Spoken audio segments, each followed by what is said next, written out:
After 5 years in prison, Jack returned to a son who had spent half his life waiting for him, but the shadows of his past remained. Caught in a destructive cycle with old friends, Jack was slowly losing his way, until his 10-year-old son screamed through tears, "I don't want a father like you." This heart-wrenching moment forced Jack to face a brutal truth. Can a man truly outrun his darkest mistakes? Or is the pull of the past too strong to break? Stay with us to find out how this broken promise leads to an unexpected end. If you find value in these stories, please support us by subscribing to our channel. The heavy iron gates of the state penitentiary groaned as they swung open.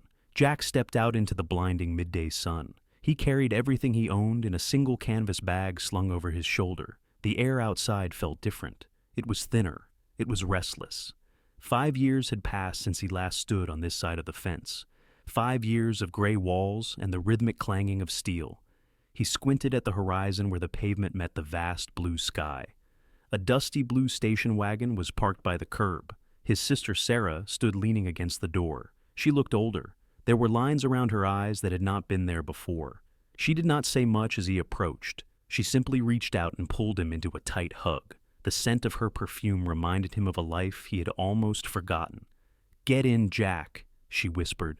"He is waiting for you at the house." The drive through the countryside was silent. Jack watched the trees blur past the window. He felt like a ghost returning to a world that had moved on without him. Every house they passed and every field they crossed felt like a mile marker on a long road to redemption. When the car finally turned into the gravel driveway of Sarah's home, Jack felt his heart hammer against his ribs. His palms were damp. The front door of the house flew open before the engine had even stopped. A young boy with messy blonde hair scrambled down the porch steps. Toby. He was no longer the small 5-year-old child Jack had left behind. He was taller, his shoulders were broader, but his face was exactly as Jack remembered it in his dreams. The boy did not hesitate. He did not stop to wonder if his father was a good man or a bad one. "Dad." Toby screamed. The boy collided with Jack with the force of a tidal wave.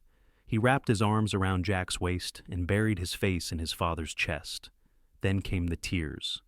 Toby was sobbing, heavy and ragged gasps of pure relief. "I knew you would come back," Toby cried through the tears. "I counted every single day on my calendar. I have 1,825 marks on my wall, Dad." Jack dropped his bag in the dirt.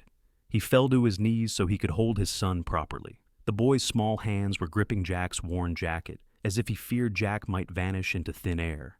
"I missed you so much." Toby's voice was muffled by Jack's shoulder. "I kept all your old drawings. I told everyone at school that my dad was coming home soon. We can go to the park now. We can stay up late. You are never going away again." "Right, Dad." Jack could feel the wetness on his own cheeks. He had prepared himself for anger. He had prepared himself for a cold shoulder or a shy greeting. But he was not prepared for this. This was pure. This was innocent. This was a love that Jack knew he did not deserve. Every word out of Toby's mouth was a dagger to Jack's conscience. The boy talked about their future as if it were a sparkling city of gold. He talked about the movies they would watch. He talked about how he wanted Jack to teach him how to throw a baseball. Jack looked over Toby's head at his sister Sarah. She was standing by the car with her hand over her mouth. She knew the truth. She knew how hard the world was going to be for a man with a record. But Toby did not care about records. Toby saw a hero. Jack pulled back just enough to look at his son's face. The boy's eyes were red and puffy, but they were shining with a light that Jack had not seen in 5 years. "I am here now, Toby," Jack said. His voice was thick and gravelly. "I am never leaving you again. I promise." He meant it. In that moment, under the wide American sky, Jack made a silent vow to the universe. He would work until his hands bled. He would walk the straightest line a man could walk. He would become the man this little boy thought he already was. The years he had lost were gone. He could not get them back, but the years ahead were a blank page. Toby took Jack's hand, his small fingers interlaced with Jack's rough, calloused ones. "Come on, Dad," Toby said with a bright smile. "I saved the best seat on the couch for you." As they walked toward the house, Jack felt the weight of the canvas bag no longer mattered. The real weight was the responsibility he now carried, the responsibility to be a father. The key turned in the lock of the old house with a heavy thud. Jack pushed the door open. The air inside was stale. It smelled of dust and forgotten years. Toby ran ahead into the living room. He dropped his small backpack on the floor and began spinning in circles. "We are home, Dad," he shouted. His voice echoed against the empty walls. Jack stood in the doorway. He looked at the worn carpet and the faded patches on the wallpaper. This was supposed to be a fresh start, but the house felt like a museum of his failures. The first few days were quiet. Jack tried to fix things. He tightened the leaky faucet in the kitchen. He swept the porch. But the silence of the neighborhood began to gnaw at him. The world outside was moving too fast. Every time he looked for a job, he saw the same look in the eyes of the shop owners: judgment, suspicion. The weight of his past followed him like a shadow that would not leave. One evening, a loud knock rattled the front door. Toby was at the kitchen table working on a drawing. Jack opened the door to find 3 men standing there. They were faces from his old life, men he had shared drinks and trouble with before the sirens took him away. "Look who is back from the dead." One of them laughed. He slapped Jack on the shoulder. Jack looked back at Toby. The boy was watching them with wide eyes. His small hand gripped his crayon tightly. "Not tonight, guys," Jack said. His voice was weak. The men didn't listen. They pushed their way in. They brought with them the smell of cheap tobacco and the loud energy of the streets. "Come on, Jack. Just one drink for old times. You deserve it after 5 years in the dark." Jack felt a familiar itch. The pressure of reality was crushing him. He wanted to forget. He wanted to stop feeling like a man who did not belong. He looked at Toby. "Go upstairs for a bit, Toby," Jack said. His eyes did not meet the boy's gaze. "But Dad," Toby started to say. "Just go." The boy slowly gathered his papers. He climbed the stairs with his head down. Every footstep sounded like a heartbeat in the quiet house. The one drink turned into many. The living room was soon filled with thick blue smoke.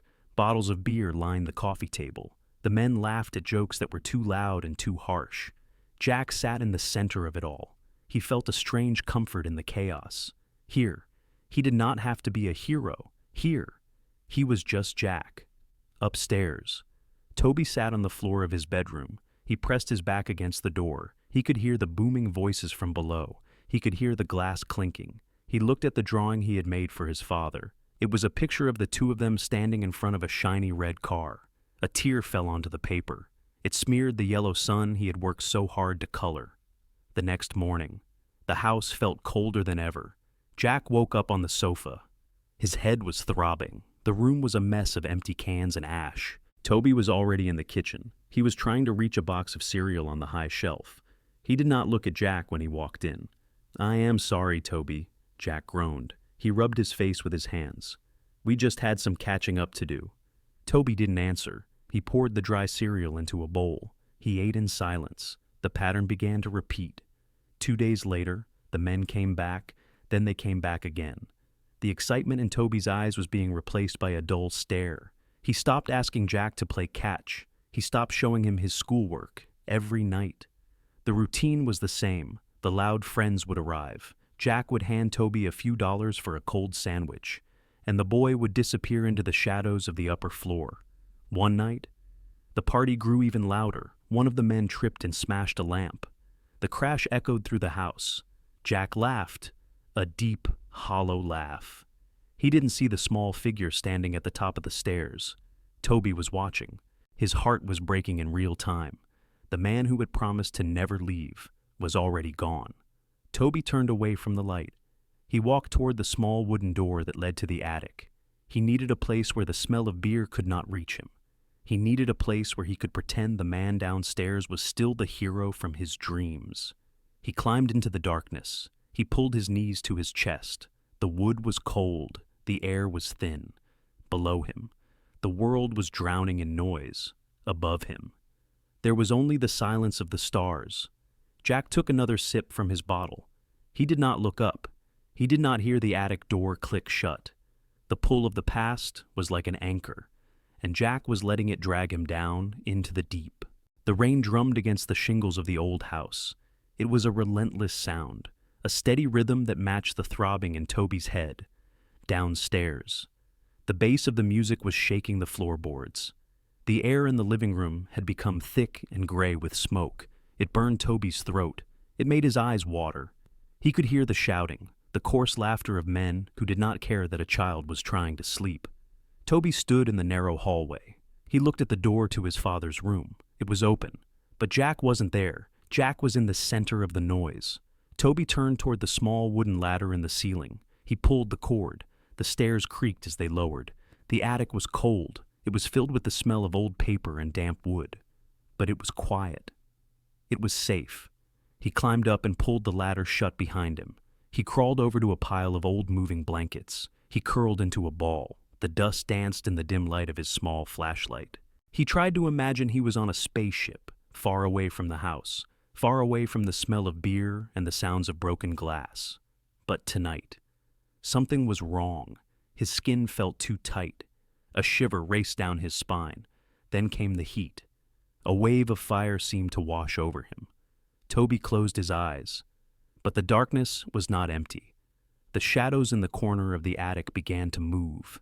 They stretched like long black fingers across the floor.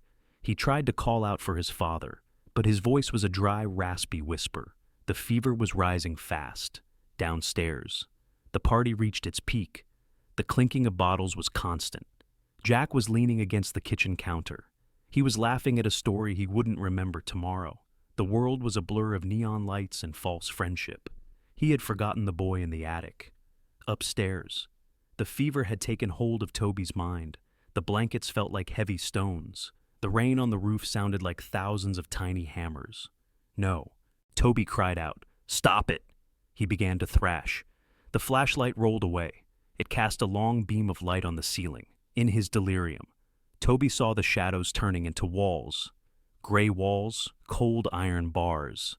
He saw his father behind them. "Dad!" Toby screamed. "Don't let them take me, please!" His voice was thin and sharp. It pierced through the floorboards, but the music below was too loud. Hours passed. The rain turned into a soft drizzle. The men downstairs began to stumble out the door. The music stopped. The house fell into a heavy, suffocating silence. Jack sat on the sofa. His eyes were bloodshot.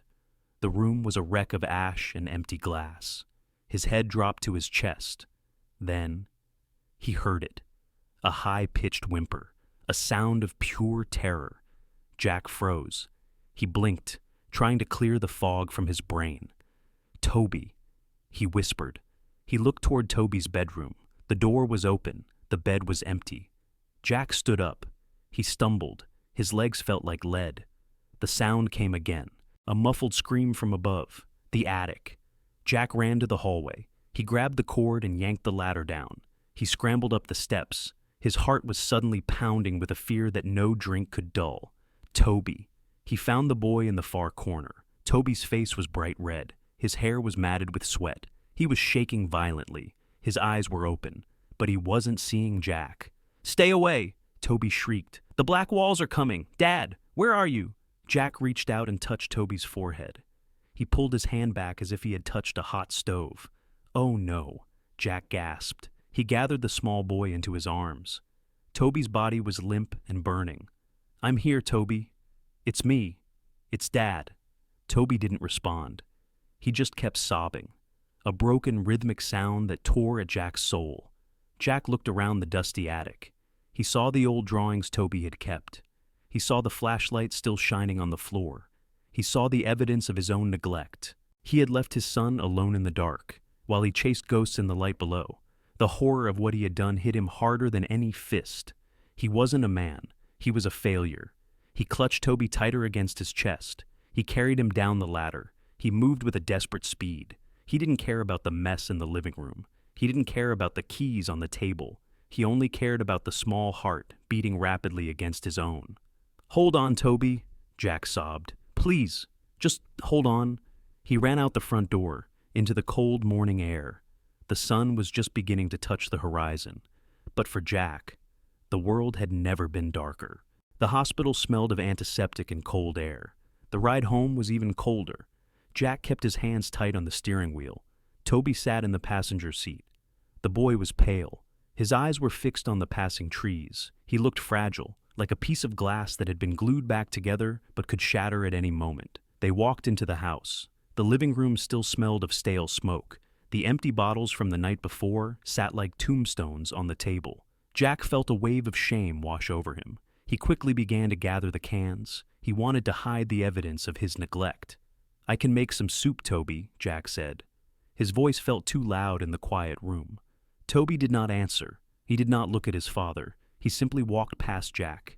He went straight to his room and shut the door. The silence that followed was suffocating. It was heavier than the noise of the party. It was a silence filled with things unsaid, with promises broken. Jack sat in the kitchen. He watched the clock on the wall. Tick, tick, tick. Every second felt like a judgment. He thought about the doctor's expression at the clinic, the way the man looked at him. It wasn't anger, it was pity. That was worse. As the sun began to dip below the horizon, the shadows in the house grew long, just as Jack began to hope for a quiet night. A familiar sound echoed from the driveway. The roar of an engine, the heavy bass of a car stereo. A loud knock hammered on the front door. "Hey, Jack! Open up! We got more supplies for tonight." Jack froze. He looked at the stairs. He looked at the door. His heart began to race. He walked to the door and opened it just a crack. "Not tonight, guys," Jack whispered. "Toby just got back from the hospital. He needs rest." The men outside laughed. One of them pushed against the door. "Come on, Jack. Don't be a killjoy. The kid is fine. He's a tough one like his old man." Suddenly, the sound of a door slamming upstairs rang through the house. Toby appeared at the top of the staircase. He was shaking. Not from the fever this time, but from a rage that had been building for 5 long years. "Go away!" Toby screamed. The men at the door stopped laughing. Jack turned around. His face was white. "Toby, go back to bed." "No." The boy began to descend the stairs. His small fists were clenched at his sides. Tears were streaming down his face. Hot, angry tears. "I told you to leave," Toby yelled at the men. "You are not my father's friends. You are monsters." Then he turned his gaze to Jack. The look in his eyes made Jack feel smaller than he ever had in a prison cell.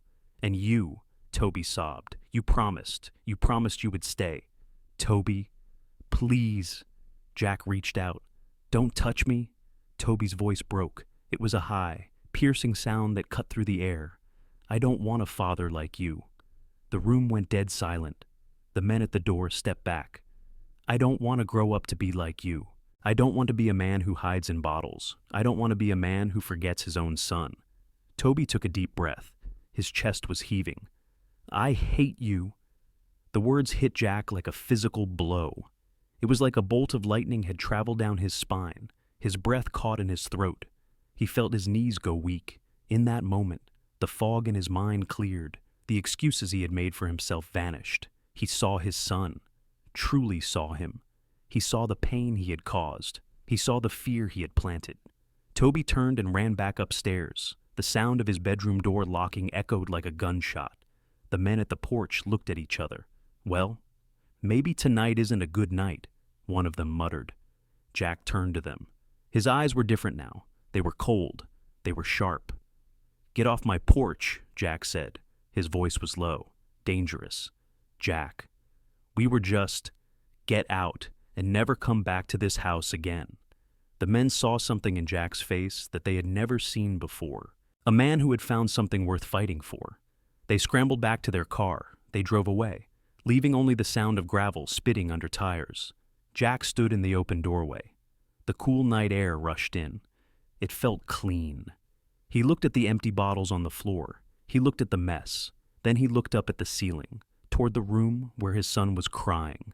The silence was gone. It was replaced by the sound of a man's conscience finally screaming for the truth. Jack walked to the sink. He picked up the bottle he had been hiding in the cupboard. He poured it down the drain. The smell was nauseating now. He leaned his head against the cold tile. He didn't move for a long time. He had reached the bottom. There was nowhere left to go but up. But he knew one thing. The boy upstairs was right. And that was the hardest truth he had ever had to face. The sound of the car tires crunching on gravel faded into the distance. The house was finally quiet. But it was a different kind of quiet. It was the silence after a storm. Jack stood in the center of the living room. He looked at the empty bottles. He looked at the ash on the coffee table. He felt a deep, burning disgust for the man he had been for the last few weeks. Slowly, he walked toward the stairs. His boots felt heavy on the wood. Each step was a struggle against the urge to turn back.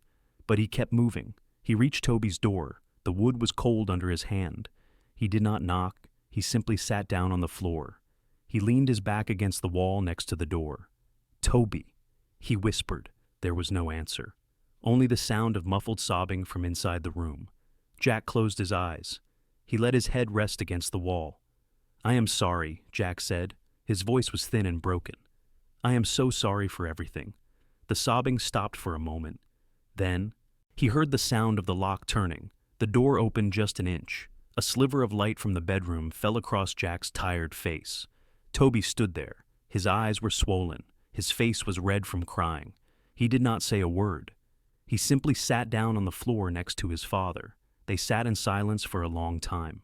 The shadows of the hallway stretched out around them. Jack felt a tear roll down his cheek, then another, before he could stop it. A sob tore through his chest. It was a deep, primal sound. It was the sound of 5 years of regret. It was the sound of a man finally seeing the damage he had done. Jack buried his face in his hands. His shoulders shook with the weight of his grief. Suddenly, he felt a small, warm hand on his arm. Toby leaned his head against Jack's shoulder. The boy began to cry again, too. But this time, they were crying together. The barrier between them was gone. The walls Jack had built with booze and lies had crumbled. There was only the truth. "I don't know what I'm doing, Toby," Jack choked out between gasps of air. He looked at his son. His eyes were wet and filled with pain. "I spent 5 years in a place where I forgot how to be a person. I thought coming home was the end of the journey, but I was wrong." Jack took a ragged breath. "I am a first-time dad too, Toby. I know you are 10 years old, but for me, I am still learning how to hold your hand. I am still learning how to be the man you deserve." Jack reached out and wiped a tear from Toby's cheek. "Please, give me a chance to grow up with you. Let me fix my mistakes. I don't want to be that man anymore." Toby looked at him. The anger was gone. It was replaced by a fragile hope. "Do you promise?" Toby whispered. "I promise," Jack said. His voice was steady now. "I promise on everything I have left in this world." Jack looked around the house. He realized that for the first time in his life, he wasn't just living for his own pleasure. He wasn't just surviving. He was a guardian. He was the protector of this young soul. Toby didn't need a drinking buddy. Toby didn't need a man who lived in the past. Toby needed a hero. Jack knew he wasn't a hero yet. He was a flawed man with a dark history. But as he held his son in the quiet hallway, he knew he would spend every day for the rest of his life trying to become one. The sun began to rise. The first light of dawn touched the floorboards. "Come on," Jack said. He stood up and reached out his hand. "Let's clean this house." Toby took his hand. His grip was firm. Together, they walked down the stairs. They began to pick up the bottles. They began to sweep away the ash. It was a small start, but it was a start. Jack felt a sense of peace he had never known. The pull of the past was still there, but the love for his son was stronger. He was no longer a prisoner of his mistakes. He was a father, and for the first time, that was enough. The morning sun began to climb over the small town. Jack stood in front of a heavy iron door. The sign above read, "Miller's Tire and Auto." He took a deep breath. He adjusted the collar of his new navy blue work shirt. It was stiff. It was clean. And it had his name stitched in white letters over the pocket. The manager was a man named Barney. He was a veteran with a face like wrinkled leather. He didn't ask about the 5 years Jack had lost. He only asked if Jack was afraid of hard work. Jack shook his head. "I am ready," he said. The work was grueling. The summer heat in the year 2025 was unforgiving. The air inside the shop was thick with the smell of scorched rubber and heavy oil. By noon, Jack's back was aching. His hands were stained with black grease that would not wash off. But every time he lifted a heavy truck tire, he felt a strange sense of relief. Each drop of sweat was a payment, a small down payment on the debt he owed to his son. One afternoon, Toby rode his bicycle to the shop. He stood by the fence. He watched his father work. Jack was using a heavy iron bar to pry a tire from a rim. His muscles were strained, his face was smudged with soot. He looked up and saw Toby. Toby wasn't looking at the grease. He wasn't looking at the old clothes. He was looking at a man who stood tall. He was looking at a father who was building something with his own 2 hands. Toby waved. A huge smile broke across his face. "That's my dad," he whispered to a boy passing by on the sidewalk. Jack wiped his brow with his sleeve. He felt a surge of pride that no drink had ever given him. The weekends were different now. The house no longer smelled of beer or smoke. It smelled of pine cleaner and fresh laundry. The old friends had stopped calling. Jack had changed his number. He had changed his life on Saturday mornings. They went to the local park. The grass was bright green. The sky was an endless canopy of blue. Jack bought Toby a new basketball. It was orange and pebbled. The sound of it bouncing on the asphalt was the only music Jack needed. "Watch this, Dad," Toby shouted. He dribbled the ball between his legs. He took a shot. The ball swished through the net. Jack cheered. He picked Toby up and swung him around. The boys' laughter was bright. It was loud. It was the sound of a heart that was finally healing. They sat on a wooden bench as the day began to fade. The air grew cool. The sun began to sink toward the horizon. "Dad," Toby said quietly. He was looking at his father's rough, darkened hands. "I'm glad you're home." Jack looked at his son. He thought about the attic. He thought about the hospital. He thought about the man who had almost walked away from everything. "I'm glad I'm home too, Toby." The past was still there. It was a shadow in the distance. But they were no longer walking toward it. They were walking away. The sky turned into a magnificent display of gold and purple. The light caught the dust in the air. Everything looked like a painting. Jack stood up and stretched, ready to go home. He asked, "Ready?" Toby replied. They walked toward the car, a man and his son, side by side. The past cannot be changed. The years lost are gone forever. But as the golden light washed over them, Jack knew the truth. The future was wide open. And this time, he was going to get it right. In the end, we learn that it is never too late to turn toward the light if we have a reason to love. A father's greatest strength is not found in his past, but in the quiet promise he keeps to the child who looks up to him. If Jack and Toby's journey moved your heart today, please tell us where you are watching from. In the comments, your city, your state, or your country, as we love hearing from our global family. To keep these heartwarming moments alive, please subscribe to Touching Tales and click the video on your screen now to discover another story of hope and healing.